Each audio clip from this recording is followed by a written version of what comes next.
Et nous partons comme promis pour la région Rhône-Alpes et le département de l'Ain, car nous allons visiter Bourg-en-Bresse. C'est une ville qui compte 41 000 habitants. Elle est célèbre pour ses volailles, puisque 1 million de poulets sont élevés chaque année. Nous parcourrons aussi le plateau du Retors, qui culmine à 1000 mètres d'altitude. Alors, entrons tout de suite dans Bourg-en-Bresse, qui a conservé de nombreuses traces de son passé médiéval, des remparts, des maisons à colombages et surtout le monastère royal. La ville renferme des trésors que Didier Guyot, Quincy Russell et Frédéric Marchand ont découverts en poussant pour nous quelques portes. Merci beaucoup, madame. Marie-Claude, une voix douce, une passionnée d'histoire. C'est très aimable à vous aussi. Découvrir les trésors cachés de Bourg-en-Bresse, c'est avant tout pousser des portes, prendre son temps et interroger les habitants d'une ville un peu trop discrète. Cette cour-là, elle est vraiment 16e siècle, avec une tour à plusieurs pans avec un escalier à vis, ici, des arcades, des petites fenêtres. Évidemment, c'est pas en très bon état, mais ça a son âge. Des cours intérieures comme celle-ci, des remparts, des maisons médiévales, du bois, des dorures, des sculptures, Bourg en recèle à chaque coin de rue. C'est une construction de ce type médiéval, hein. C'est un 15e siècle, quoi, en gros. On construisait comme ça. Et il y a derrière les façades, si vous enlevez le crépi, vous verrez beaucoup de pans de bois. Allons-y, on va aller voir la foire aux pâtes. La foire aux pâtes? Vous savez pas ce que c'est que la foire aux pâtes? Alors, allez voir. La foire aux pâtes, autrement dit, le marché. Autrefois, ici régnaient des marchands opulents. On venait de toute la Bresse pour échanger. On ira même jusqu'à recouvrir l'ancien cimetière. On n'a déplacé qu'une tombe, celle d'un vieux maire de la ville qui s'appelait Cabuchet, et qui a été transposée au cimetière actuel. Et les autres sont là-dessus? Et les autres sont restés là-dessous. Oui. Mais loin du tumulte de la rue, dans le silence et la concentration, des gestes ici sont 1000 fois répétés. Dans cet atelier, on donne vie à des émaux bressans, comme on le faisait il y a plus de 2 siècles. L'art d'ajuster des paillons d'or sur de l'émail aux multiples couleurs. Aujourd'hui, on est les derniers à détenir ce savoir-faire. Donc heureusement, on a une équipe assez jeune. On est tranquille pour quelques années, mais c'est vrai que c'est important aussi de le transmettre un jour à d'autres personnes. Mais en déambulant dans la ville, impossible de ne pas s'extasier devant le monastère royal de Bourg. On va pousser cette lourde porte, voilà, qui va nous permettre de rentrer dans l'édifice. Certains l'appellent le mausolée de l'amour, d'autres le Taj Mahal bressan. En édifiant une telle église, Marguerite d'Autriche, au XVIe siècle, voulait rendre hommage à l'amour de sa vie. Son mari, Philibert le Beau, mort à 24 ans.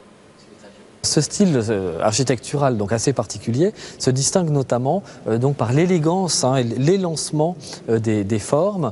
On le voit entre les piliers de la nef qui sont pourtant assez forts, mais qui sont particulièrement sculptés, qui sont très nervurés. Ça permet comme ça un élancement. Et c'est dans ce monastère au style gothique flamboyant que les 2 époux reposent à tout jamais, liés par un amour immortel. Mais Bourg fut aussi ville de garnison et au XIXe siècle, ce n'était plus l'amour éternel, mais plutôt l'amour tarifé. Bonjour et bienvenue. Alors on est où là en fait? Alors vous êtes dans une des premières maisons closes de Bourg-en-Bresse, qui date donc des années 1860. Le plâtre, les bois, les dorures sont d'époque, les jeux de miroirs également. Ici on a même conservé la porte dérobée qui permettait d'accéder discrètement à l'étage. Tout se faisait dans la plus grande discrétion. Et je pense que si les murs pouvaient parler, on saurait beaucoup de choses. Messieurs, dames, bon appétit à tous. Là, vous êtes tous bien installés. Bon appétit à tous. Alors, 2 vrais aucun, accompagnés de petites pommes vapeur. Il en va ainsi depuis 1898. Le français, c'est l'institution de Bourg, la table incontournable. On y vient pour les grenouilles et les volailles de Bresse, et bien sûr pour l'ambiance. C'est un peu le bordel tous les jours en parlant vulgairement, si vous voulez. C'est une pièce de théâtre qu'on renouvelle 2 fois par jour, le midi et le soir. Vous mangez un petit bout? On va vous faire quand même déguster 2-3 bons produits. Invitation impossible à refuser, alors pour nous ce sera grenouille et poulet au morille.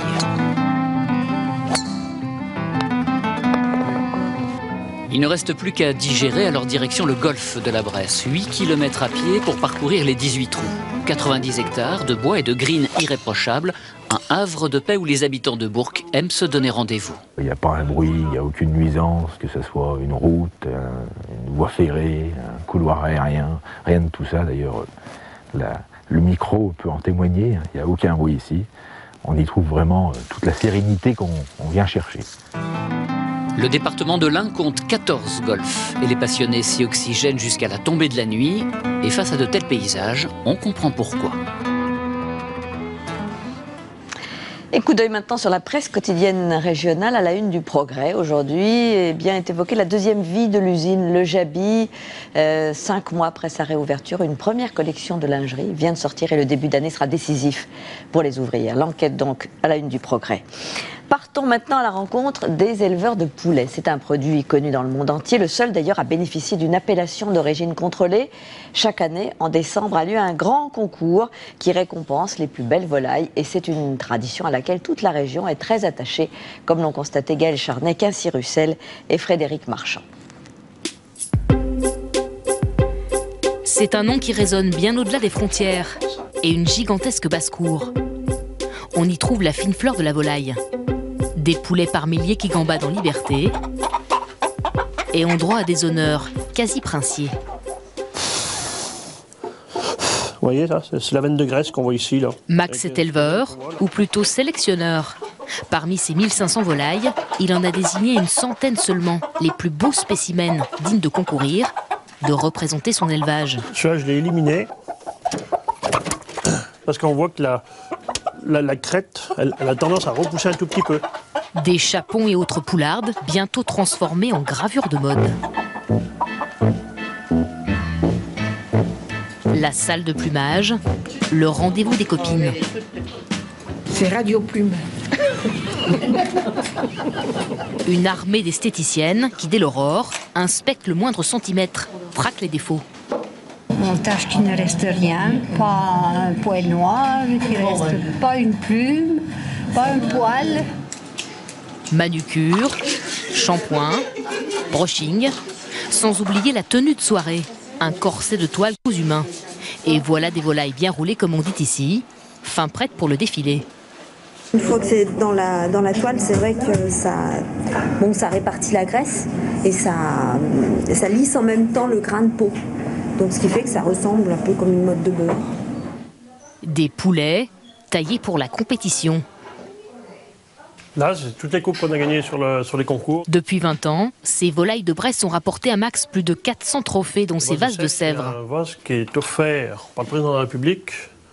La reconnaissance d'un savoir-faire transmis depuis des générations. On fait le maximum pour gagner, et puis c'est une récompense pour tout le monde, pour l'équipe qui plume, pour moi.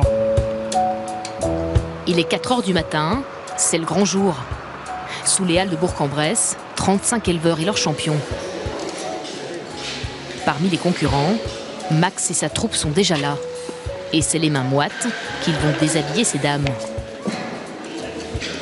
On va voir si c'est joli ou c'est pas joli. Hein. C'est la surprise. Quand on découvre et qu'on voit que finalement ils ressortent bien, ça soulage. Ça soulage. Après, c'est sûr qu'on ne sait pas le résultat. Enlève celui-là, de chapeau. 7 h, le jury entre en piste. Ils sont volaillers, restaurateurs ou simples gourmets. Un petit peu de décollage. Moins bien roulé. Leur mission, évaluer le travail de toute une année, sans jamais le savourer. C'est l'œil des experts. C'est le tout petit détail, là, parce que c'est un produit exceptionnel, donc c'est le tout petit détail qui fait la différence. Là.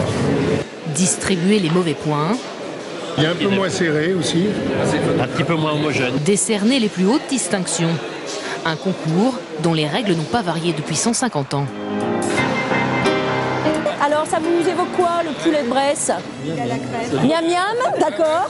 À la crème, bon, on est dans les traditions bressanes, c'est très bien. Puis la halle s'ouvre enfin au public. Et ils viennent parfois de très loin pour admirer les bêtes de concours. C'est magnifique. On se demande comment ils font pour que la peau soit aussi belle. Les poulets français sont vraiment les meilleurs. Alors on voulait les voir et surtout les goûter. Admirer et acheter aussi. se payer le luxe d'un chapon AOC. 24 € le kilo et 18 € le kilo les poulardes. Pendant ce temps, le verdict est tombé. Max est accueilli en héros. Il a raflé une dizaine de prix parmi les plus prestigieux. Gagner l'année des 150e anniversaire, oui, c'est bien. C'est génial. Ah oui, vraiment super. Le vase de Sèvres, la Palme d'Or, est à lui. Ces volailles seront vendues plus de 160 € aux grandes tables du monde entier. Et après avoir contemplé leur plastique irréprochable, nous ne pouvions pas quitter la Bresse sans un petit détour par la cuisine. Voilà, alors bienvenue à l'ancienne auberge. Celle d'un grand chef qui a fait la renommée de cette volaille à la chair ferme. C'est le moment où je vais mettre la garniture aromatique, un oignon entier, quelques champignons. Voici donc le poulet de Bresse, au vin jaune et aux morilles. C'est le produit qui parle. Hein.